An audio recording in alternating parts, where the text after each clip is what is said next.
gentlemen, may I have your attention, please?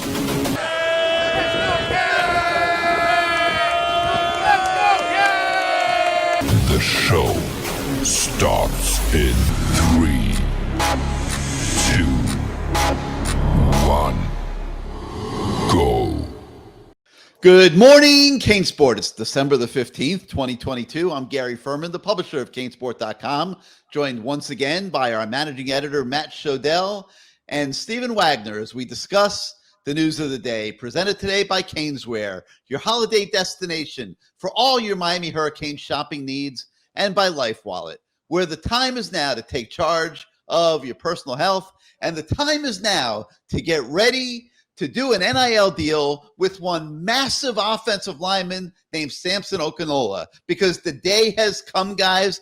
He's going to make his announcement today. All the tea leaves, all the indications are from all these months of speculation that things will land where they have been all along, and that is with the Miami Hurricanes. Stephan, you've been in touch with him up until yesterday, at least, when he went dark as he prepared for his announcement. Your thoughts on what we will see today from Samson Okunlola? Yeah, it certainly feels like he's going to be a Miami Hurricane. All of the signs have pointed to him being a Miami Hurricane. Chad Simmons from On3, he put out an article earlier yesterday afternoon that kind of talked about how basically he's trending in that direction. Miami's been there all along. All signs point to him signing with the Canes. We thought for a second that there may be some inkling that he may be heading to Florida after he took an official visit to Florida last weekend, and it really seemed like the Gators pulled out, every stop to land this kid.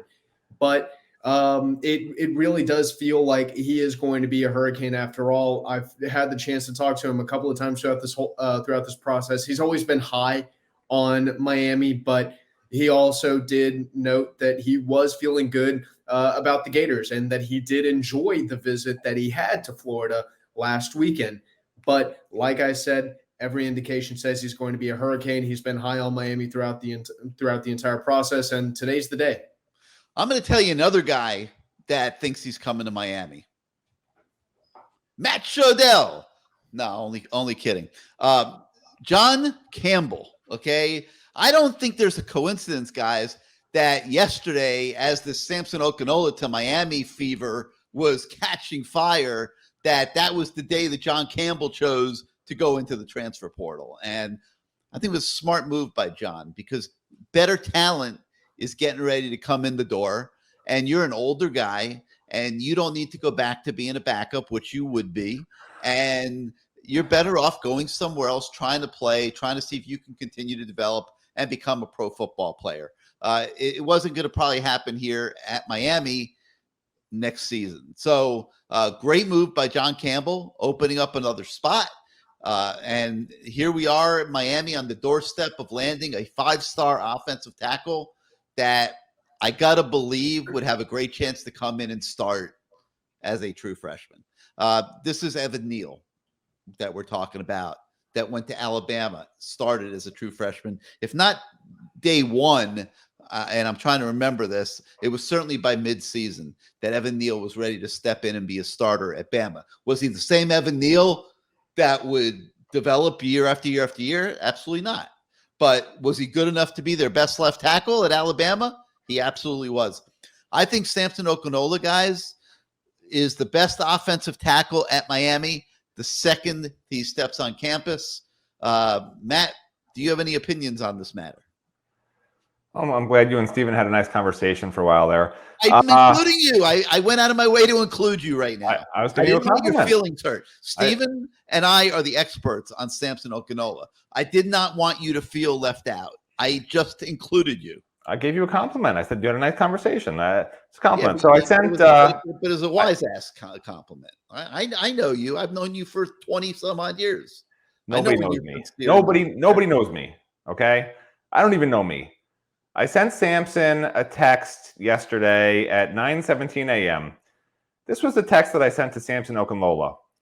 because I had just talked to his high school coach, and the high school coach, for those of you who read the story, obviously the coaches came in late yesterday, 2 days ago rather, and their flight was late, and da-da-da. You can read the whole story. So yesterday morning, I sent Samson this message after talking to his coach.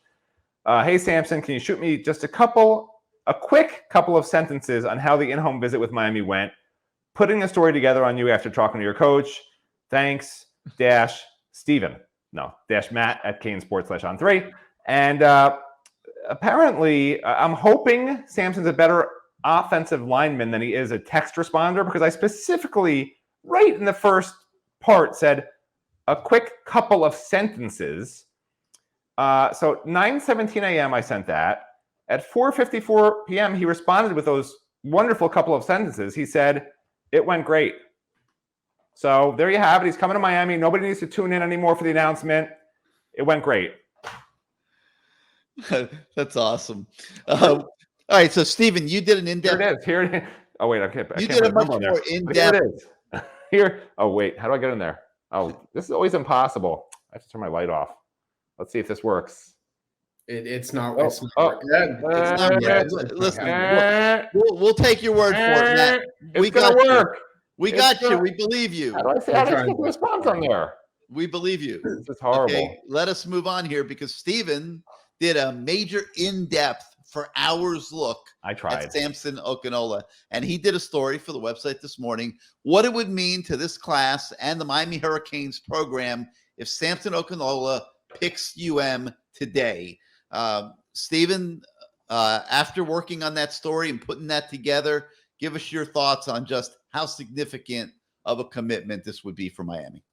You know, you really don't like to lean on freshman offensive linemen if you can at all afford it. And I'm talking any program in the country. You get a freshman offensive lineman versus, a junior or a senior offensive lineman. You're probably going to take the senior guy or the more experienced guy the overwhelming majority of the time. But Samson kind of feels like one of these guys where, he really does have the ability to come in and make an immediate impact. And if he's not going to make that immediate impact, that he's at least going to add practice value, and he's going to add some much needed depth to this offensive line. And in addition to that, whenever you put him perhaps on the opposite side of Francis Mauigoa, who is the number 1 offensive tackle in the country, and Samson's the number 3 offensive tackle in the country. I mean, it's a young offensive line, but it's an offensive line that I think has a lot of talent and a lot of potential. And if Samson sticks around at Miami for, say, 2 or 3 years, now you start really thinking, can he develop into the player that we think he is? Because, right now, in terms of his ability, whenever he steps on the field for the first time, come September or August or whenever the heck the season opener is, I can't even remember at this point, he's going to not totally be all the way developed yet. He's still going to be a lot of that same player that he was in high school. And what he is in high school right now is pretty freaking dominant, pretty freaking good, and the 3rd best offensive tackle in this class. I think that should be good enough for him to come in and make an immediate impact at Miami next season. Is he going to, single-handedly turn around this offensive line that rushed for like 60 yards or fewer, I think 4 times last season? Is he single-handedly going to be that difference? No, because that's just not the way that offensive lines are structured. No one person can be the sole difference between a great offensive line and a terrible offensive line. But he can be a very significant step in the right direction. And right now, that's just what Miami needs. They just need steps forward. So you add him with Francis Mauigoa, you add him with Antonio Tripp, Frankie Tinalau, all the Tommy Kinsler, those for a grand total of, I think it's 5 offensive linemen who would be coming in the 2023 class. You're looking at a pretty talented offensive line group that's going to be coming in. And especially if they can land Javion Cohen from Alabama, I mean, now, eyes are really going to be on this Miami offensive line next season, just with the raw talent that it's going to have up front. Yeah, and you could see where this is going on the offensive line under Mario Cristobal and Alex Mirabal. We are going to see more significant upgrades. They are trying very quickly to turn the quality of this O-line. And the reason why I've been so convinced that Samson Okunlola was going to be a Miami Hurricane all through this process was simply how important he is to what they are trying to do. And I just couldn't imagine Miami not winning this one. I think that, Miami obviously has one of the better NIL situations in the country. There are like every reason for Samson Okunlola to end up a Miami Hurricane. And so barring something crazy here in the final hours and minutes, we do expect him to announce today that he'll be coming to Miami. All right, we got some other really good stories on the website today.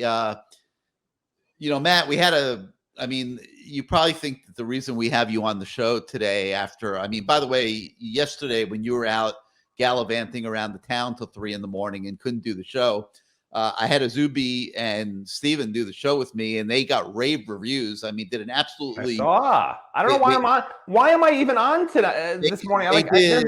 There's no reason why I'm here. I don't need to be here. There's a reason you're here. There's 2 reasons you're here. Okay. Torture me. That's the reason. To torture me. No, it's 2 reasons. To annoy to have people's dogs run out of the room when they hear my voice. One of our loyal viewers, Houston Canes, posted in the YouTube comments, "We need Matt on the show daily." He was joking. You don't understand sarcasm. He said, "We need Matt on the show daily, please." Okay. It's called sarcasm. No, because had he not said please, we probably would have ignored him and not had you back on the show. He said please. So that was number one. Let me explain something to you, okay? Well, I'm not done. You're interrupting me. I really don't care. You know what the most wonderful thing about doing the show with Stephan and Azubi yesterday was? I didn't get interrupted one time because they respect when somebody else is talking. You do not, okay? But I'm trying to defer to our viewers here, okay? And then there's 904 Hurricane who said, you can't want everyone to smile and not want Matt to tell his jokes. He's like yelling at me. Matt's jokes are funny. Oh, and then Mr. Dolphin says, Matt's jokes are funny, question mark. They're not jokes. They're not jokes. There are no jokes. But, you clearly were missed. So that's why we have you back. The Azubi fans are, going to have to calm down today because we're really talking about mostly about stories that didn't involve Azubi today. So we figured good opportunity to bring you back, appease your fans, and continue the growing Stephan fever that we're finding in this CaneSport.com community as he files his 20 stories a day and people get to know him. Okay.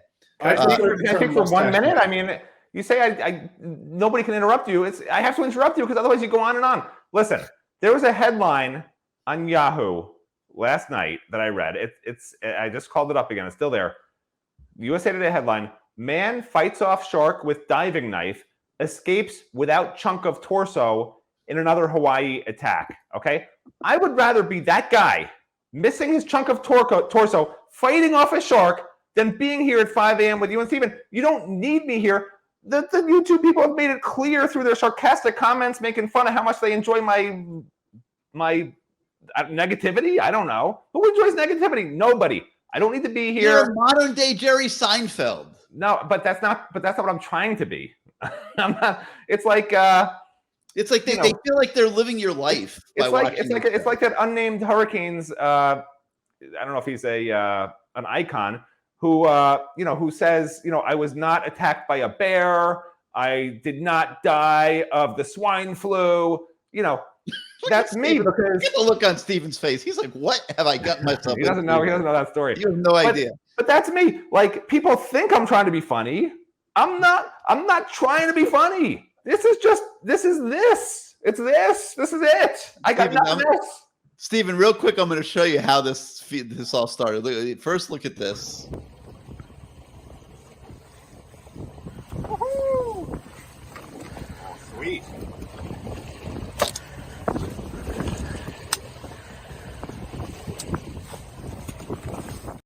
Okay, so it starts. He's pulling stone crabs out of Biscayne Bay.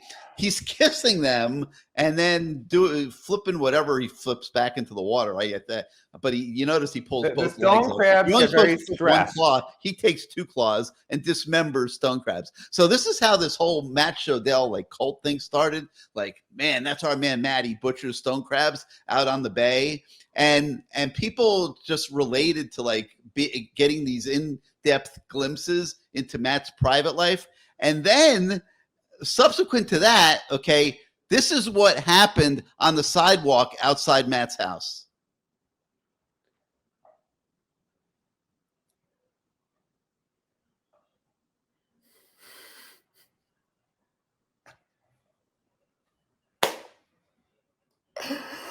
Okay.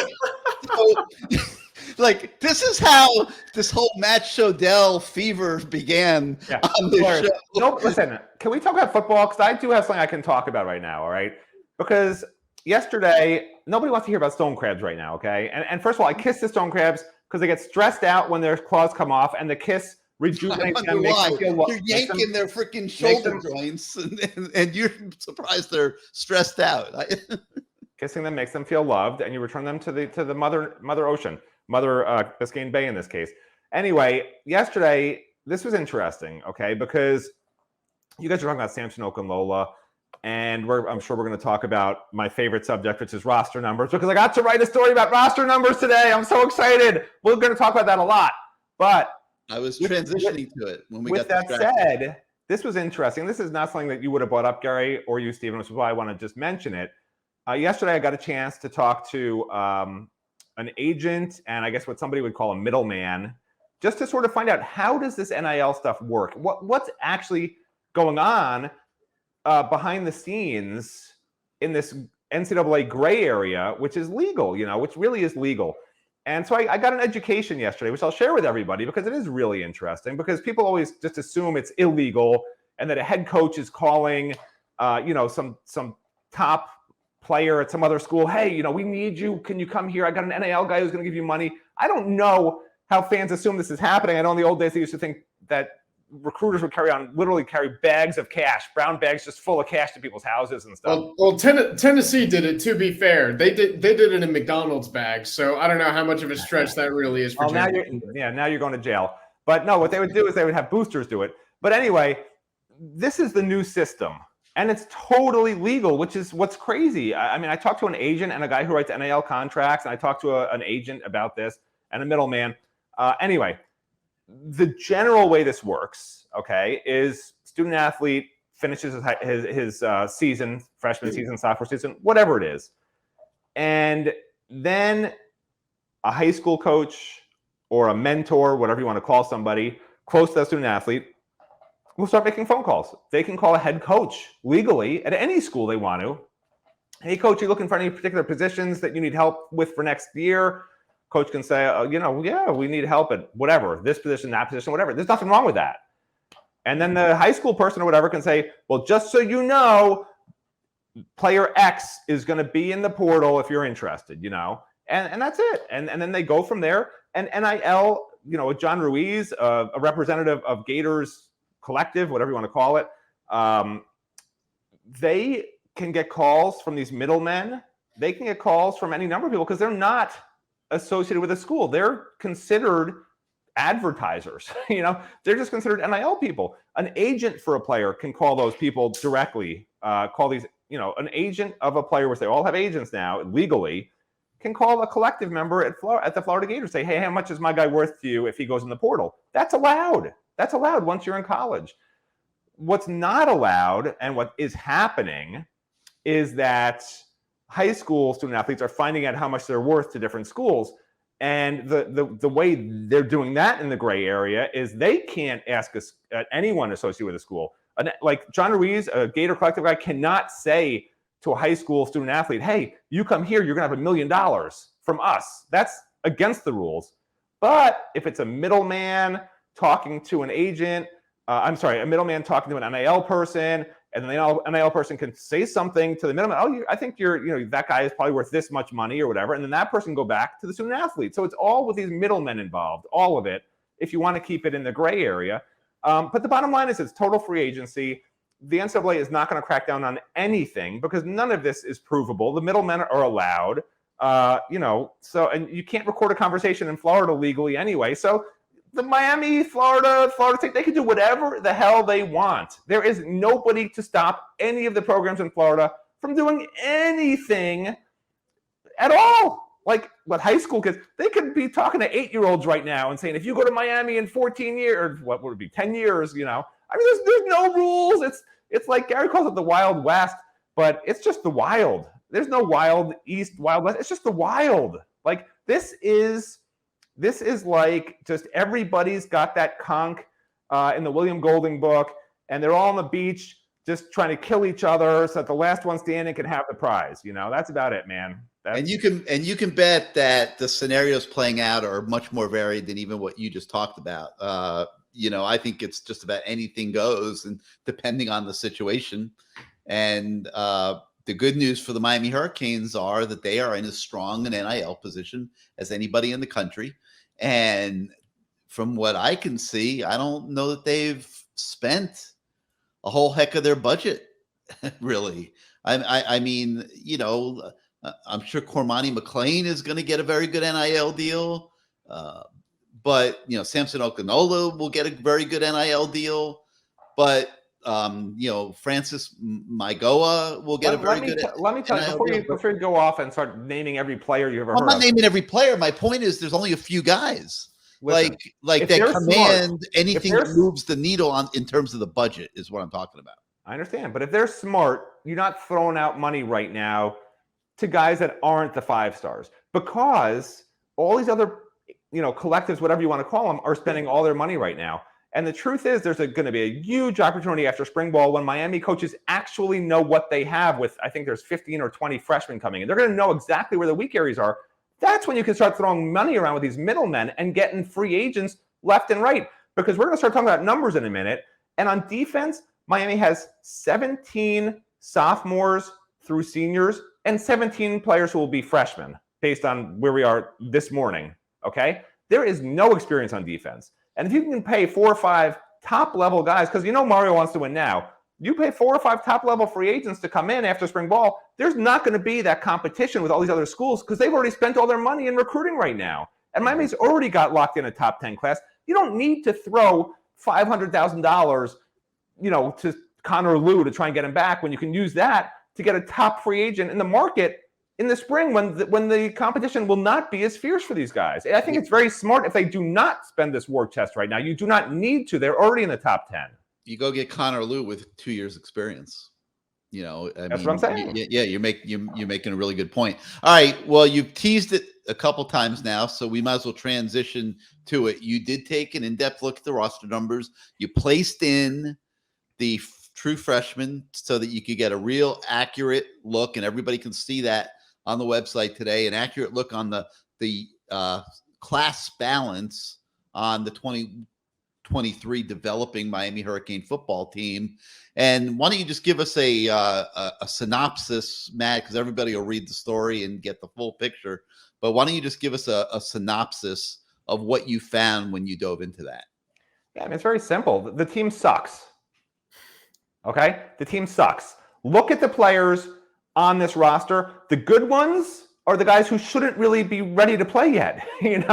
I mean, on offense, anybody who's a sophomore through senior, you got Tyler Van Dyke, great. Henry Parrish was average. None of the receivers had any consistency. Elijah Arroyo's coming off injury. Jaleel Skinner can't catch a pass. That's it. That's your whole offense. That's not a freshman, okay?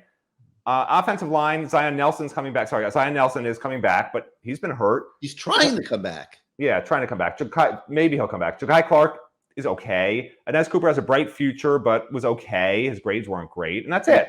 They think he has a bright future. Okay, that's the offense. The You're defense has even less coming back, okay? The defensive line, the only guy you've got, to me, that's championship level is Leonard Taylor and Akeem Messidor, and that's it. Like, Jafari Harvey's the third guy there, and then the fourth guy is maybe Jared Harrison-Hunt, Jacob Lichtenstein. I mean, there's just nothing there. And then you got the freshman. That's it. You got to hope Nigel Lee Kelly develops. Cyrus Moss, you got to hope he's ready to start playing. Yeah, well, Nigel Lee Kelly might be really good, but he's, again, unproven. But you need they want to roll 8 guys in and out of there. They've got maybe 3 that we can count on. Linebacker, they have 3 whole linebackers that aren't freshmen next year, true freshmen. 3 whole linebackers that are not true freshmen at linebacker. Basainth, Chase Smith, and Corey Flagg. We know Corey Flagg is average. Chase Smith could be great, but he's never been able to do anything. And Wesley Basainth is going to be great. So you have 1 good linebacker. One I think will be a great linebacker, but 1 good linebacker based on what we saw. Secondary, you got Cam Kinchins and James Williams, who had the shoulder problem he was playing through apparently all last year. Those guys are great, okay, in my opinion. At cornerback, you got nobody. You lost Al Blades at safety, but you lost DJ Ivey and Tyreek Stevenson, your 2 starting corners. So the only players that are back in the secondary that aren't freshmen at corner are Darryl Porter and Malik Curtis and Corey Couch, who is the nickel / star guy. Like, that's not good enough, man. You have no punter on scholarship, okay? And you have Andy Borgels. So when I say the team sucks, like, people are gonna be like, Matt says the team sucks. He's so negative. Like, no, dude, this team is not ready to win games. This is why I'm saying save the war chest for the spring and get free agents that are sophomores, maybe even, like rising juniors are okay with me. And if you get some seniors just to free up space for next year that are just awesome guys for 1 year, that's okay with me also. So bring in 4 offensive free agents, 5 or 6 defensive free agents, and this team will win 10 games next year. Anything short of that, this is maybe an 8-win team, 9-win team. Like, I'm sorry, guys out there. Like, you know me, I'm not going to just pretend everything's great like everyone else. 8 or 9 is better than 5 this year. Like, look at the players that are returning. Look at the sophomores. Look at the sophomores. I'm not talking to you. I can't believe it. I agree. Since Stephen doesn't interrupt me, I'm talking to Stephen. Look at the sophomores through seniors on the list this morning that are returning players, and ask yourself if that's going to be even a top 3rd ACC team next year. And I guarantee, even with your orange and green glasses on, you're going to say probably not, which is why, again, great to get the true freshmen in there. But if you do want a team that's going to start to show that upward slope next year, and I do think they need to win 8 or 9 games next year just to keep the momentum going in a really, really strong 2024 class, to keep getting those guys and not have the negative people constantly hammering the program. They do need to get some of these free agents in the spring.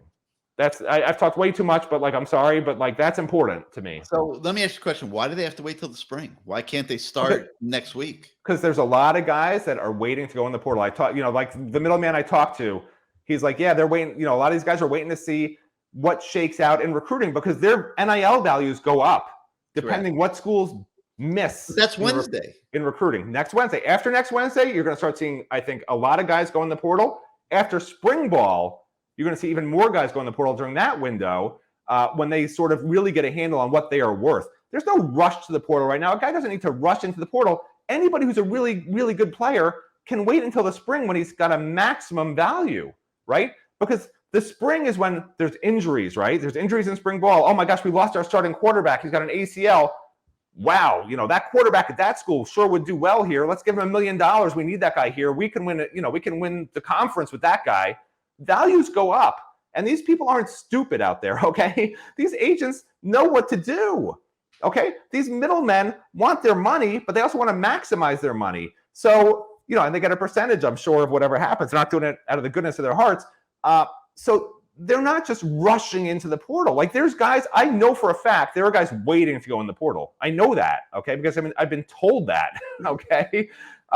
So just got to wait and see. I think there's going to be great opportunities to get guys. One guy that's not waiting is a gentleman by the name of Dante Thornton. He's a wide receiver from the University of Oregon, recruited from Baltimore to Oregon by Mario Cristobal, is now in the transfer portal, considering the Miami Hurricanes. He will be an official visitor this weekend, guys. Matt, I'll start with you. Your thoughts on Dante Thornton as a player, and I know you spoke to him, so your thoughts on the chances that he becomes a Miami Hurricane here in the near term. Oh yeah, he loves Mario. I think he just took a visit. I think it was to Auburn, maybe he told me. Yeah, I'm pretty sure it was Auburn. Yeah, Auburn. Yeah, he's fine. Is he a game-changing wide receiver? Not sold on that. A former 4-star, but he is big, 6'5", maybe around 200 pounds. never had a great year. This year he had, I think, around 350 yards, something like that. 19 catches, something like that. Yeah, but Mario has this thing, which I'm not a big fan of it. I get it. To me, it's almost like when a head coach comes in and just hires his friends. I'm not a huge fan of that either. You guys all know that out there. I just don't think it's great because A, it's hard to fire them, and B, are they really the best coach?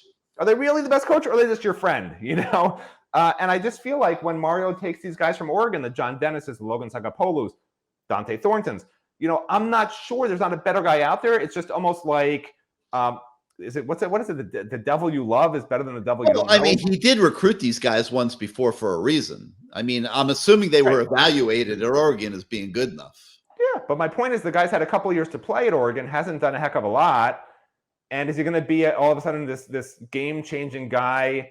Like I say, I want free agents at Miami. To me right now, I mean, just being honest, he feels like a transfer portal guy, not a free agent. But that's just based on what he did the last couple of years, getting opportunities. He just didn't do much with them. Maybe Mario just sees something that the expert Matt Shodell doesn't. I mean, look, I trust Mario's evaluations. I just worry sometimes that he sort of presses the panic button and just knows they need help. This guy's there. Let's just take him and hope it works out. He did that last year. We saw it with our own eyes. I'm just hoping this isn't a case of that. But yeah, if they want Dante, I imagine he'll wind up a Miami Hurricane, but he probably won't announce until like mid-January. They have to enroll at Miami by January 25th. The dead period ends January 13th. That 2-week span in there, a lot of these transfer portal guys want to take some visits and see places and, whatever.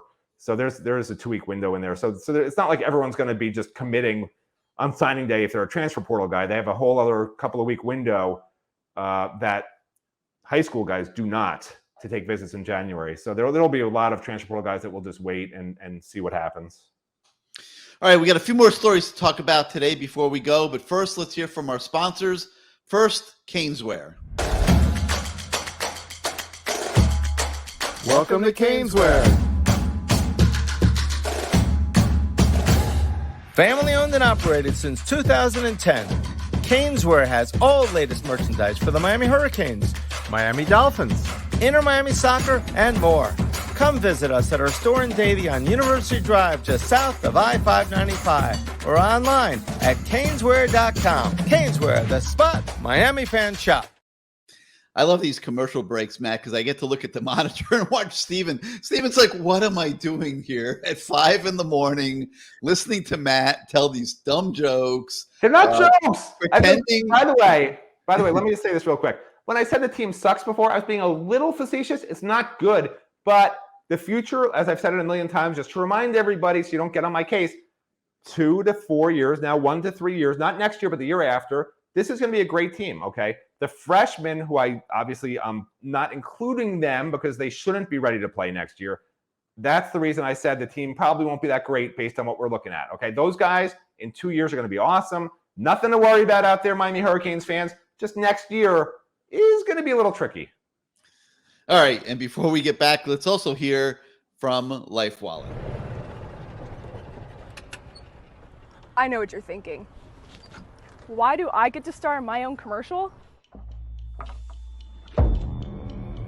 Well, I was Life Wallet's first female athlete.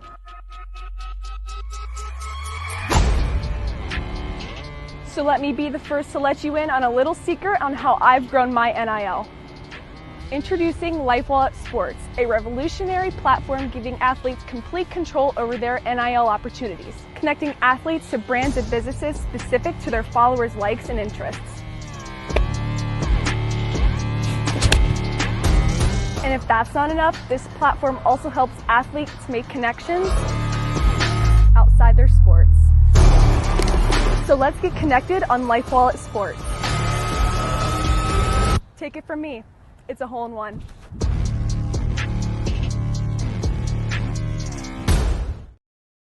And I want to give Morgan congrats for her, what I'm sure was an assist in getting Tyler Van Dyke to stay at Miami and ink a new NIL deal with Life Wallet that will secure him for another year as the Canes starting quarterback. And I think that's really important. I know there were some people that were thinking during the middle of the year that they wanted a different starting quarterback. I think they got an education on that pretty quickly. I remember writing the column saying, "Hey, be careful what you wish for in turning on your quarterback." And I think we clearly found out that what you wish for sometimes is not always the best thing. I mean, to be honest, Gary, of course you were wrong. You admit that, right? You were wrong because if we had not seen Jakari, if we had not seen Jake, we would have just assumed that everything's going to be fine after Tyler. And now we know there's work to do. So I'm happy both those guys got an opportunity for us to see them in a season that we knew wasn't going to matter. That was really important. So for you to say, oh, Tyler should have played the whole season, they never should have seen either of them, I would argue it's fantastic. They both got really good exposure, and we got a really good sense of what they can and cannot do so that Miami knows where it has to go at the quarterback position in 2 years when they're going to win a national championship. All right. Let's turn our attention. No, yeah, I'm with you, but I want to me, right, Stephen? I want to get Stephen re-engaged. Stephen, just sit stone face if you agree with me. See, he agrees with me. I want to get Stephen re-engaged so that he can mentally justify his presence here at this ungodly hour of the day. Because right now he's thinking, this is what I dragged myself out of bed at 4:30 for, to listen to this. So we got to get this back on topic and get Stephen re-engaged, but so he doesn't go running back to New Mexico or whatever. All right, so let's talk about Devontae Brown, and Devontae is the brother of Damari Brown, and Miami obviously has been recruiting Damari really, really hard. They are not giving up on this. You've heard the rumors. He's going to Florida State. He's going to Alabama. Everyone thinks Miami's out of it. I can flat tell you, Miami is not out of it, okay? Miami is engaged in this all the way and is all in. And that leads us to the conversation on Damari's brother, Devontae, who received home visits yesterday separately from his brother because he deserves to be recruited separately from his brother. He is his own player. He is a transfer from UCF. He has played college football, and he is his own man who deserves to be recruited the proper way, and he is. He got home visits yesterday from Florida State and then from Miami. Stephen, your thoughts on this recruitment? Obviously, Miami wants both brothers. They're not just recruiting one or the other. They want them both. They want them both to come together. It doesn't take a rocket scientist to figure that out. Reading the tea leaves, where do you see this going? What really drives me nuts about kind of the way that a lot of people have interpreted this whole thing is, oh, they're recruiting Devontae so they can also get Damari. No, not at all. They are not recruiting one so they can get the other. If they happen to get both together, that's fantastic. But Devontae is his own player 100%. He's a 4-star recruit, or he's a 4-star transfer prospect. He's played in, I think, 35 straight games or something like that. At UCF, he was a really good corner for them each of the last 2 seasons. He's a proven playmaker. He's a proven starter at the Power 5, or he will be a starter at the Power 5 level. He's shown that ability at UCF. I think there's probably maybe a handful of programs where he wouldn't be a starter at the Power 5 level, but he is 100% his own player. They are not recruiting Devontae so they can get Damari, and they are not recruiting Damari so they can get Devontae. They would like to have both, in the sense that they would like to have 2 really good players. They're not recruiting one just so they can have an excuse to try to lure the other over. And another thing that has really kind of stood out to me is it doesn't feel like these 2 are a package deal by any means. It does not feel like Devontae and Damari will land at the same place. And Devontae even told me, whenever I had the chance to talk to him, he said that they're each making their own decisions based on whatever they think is best for their own individual interests. They'd like to play together, and they've talked about it, and they think it'd be a pretty cool idea. But if one player feels like, if Devontae feels like his interests are somewhere else than Damari's, then they have no problem going their separate ways and, happily living their lives and playing football at different programs. They are 100% locked in on what do they think is the best fit for them individually. Playing together is not the priority here. Finding a good college and a good school and a good program for them to play at for the next 3-4 years is their number one concern right now. It's going to be really interesting to see where this goes. I spoke to some sources up in Tuscaloosa yesterday, and what I was told is Alabama does not expect to get. They're recruiting Desmond Ricks, who is a very talented defensive back prospect, reclassified from 2024 to 2023. They're recruiting him, and they're recruiting Damari Brown, and they are both recruiting both very hard. They would be very surprised if they got both, and I don't know that they know yet which one they're getting, and that's why Nick Saban's jetting down here and out to talk to Damari Brown. They're trying very hard to land that one, but nobody seems to know where this is going to end. Florida State is obviously in there with both brothers.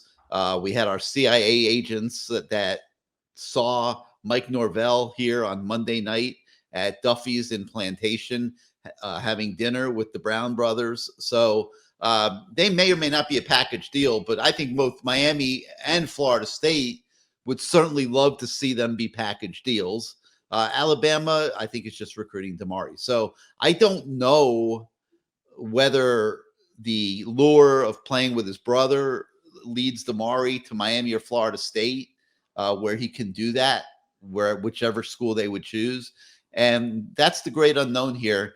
And while I hear you that they're separate players and they're not necessarily one being recruited because of the other, I have a feeling that they're a little bit potentially, if it's Miami or Florida State, I think they would both end up at the same place. So, we'll see what happens. We'll see who's right on that. All right, another cornerback that Miami's making a late push on is Edwin Joseph from Chaminade. Miami is all in on this one here late. Your guys' impressions on can Miami win out here in the end on Edwin Joseph? Matt, why don't you go first? I mean, yeah, I think it's not going to be easy. Let's put it that way. Edwin Joseph was not recruited hard by Miami until recently, when Miami realized, they thought they were getting, let's face it, they thought they were getting Devontae. Damari, sorry. They really thought they were getting Damari for sure. They were fairly confident. And then it turns out that Alabama actually has a spot for him. And with that connection and American heritage, and basically Damari's been called the next Pat Surtain to his face by his coaches and by other people for a while now. So it's not a stretch for people to understand why he would go to Alabama. Okay. Alabama has a history of just taking those heritage kids, the Tyson Campbells and the Pat Surtains, and turn them into really good cornerbacks. So now they go to Edwin Joseph, and kudos to the coaches. They never actually came off of Edwin Joseph. The only difference was they had DVD on him throughout since September. And now Mario has taken the active role over the last couple of weeks, texting every morning, making sure he knows he's wanted.